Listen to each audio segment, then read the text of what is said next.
I'm Todd Townsend here at Mobile World Congress in Barcelona. I'm here at the Garmin booth, and I'm here with Harry, and he's going to show us some of what Garmin's brought to the show. Now, Harry, I see something there it looks like you'd see in a fighter jet, like a heads-up display. What's that on the table here for starters? So, Todd, this is our HUD Plus. The HUD Plus was announced at CES a month ago, and it's new to Europe, and we're reintroducing it at Mobile World Congress for the Europeans.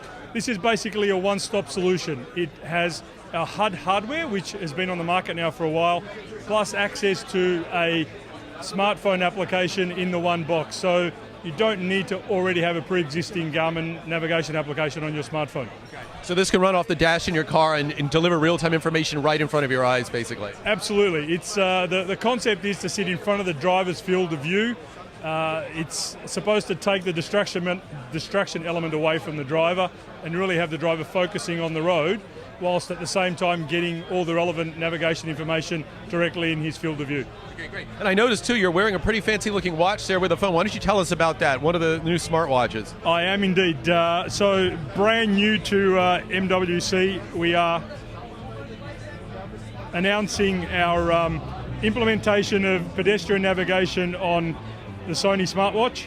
So what you'll see there is we have a pedestrian application running on the Sony Xperia phone.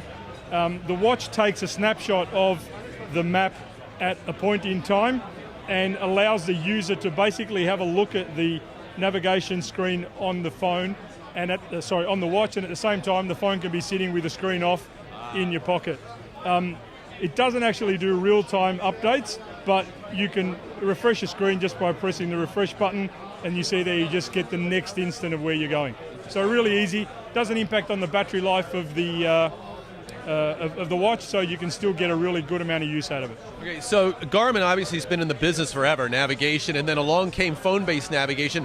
So what is the added value you're adding these days? You know, people will think, oh, Google Maps is like baseline, and then Garmin adds value on top of that, their own platform. But what kind of things do you add to the plate here as far as navigation in general? Well, I suppose we really pride ourselves in the fact that we have local relationships with local content providers in every market where we do business. So we have the best traffic information, the best safety camera information, up-to-date maps, speed limits, you name it. So there's all really cool stuff that we source from the relevant people. So a lot of detailed added features on top of the basic mapping system that Garmin has through these relationships. Absolutely, and you know, they're the sort of things that take us a long way, you know, and you know, they come into play in our automotive business with the products that we deliver to car makers. Obviously we do a lot of products for marine and for aviation, so we pride ourselves in the quality of the product that we put to market, absolutely. Where do you see this going in the next couple of years? What are some of the areas that Garmin sees itself getting into, and how do you think navigation or things like this can be improved even more than they already are? Well, I think the HUD and the smartphone or the smartwatch really give you an insight as to where things are going to go. Augmented reality and head-up display is becoming a standard, not a standard feature, but it's becoming a key feature in automotive safety. So we're really confident that the head-up display product will develop tremendously in the next 12 months. We already have some really detailed products sort of in line for 2015, and you'll see those coming through progressively.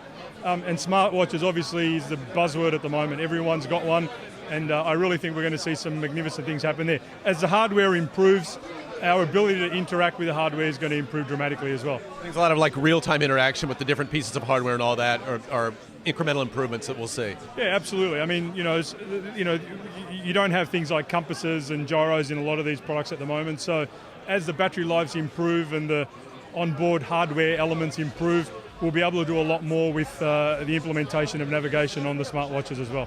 Great. Well, Harry, thank you so much for taking time to talk with us here. Thanks for your time. Appreciate it. From Mobile World Congress and a new domain.net, I'm Todd Townsend.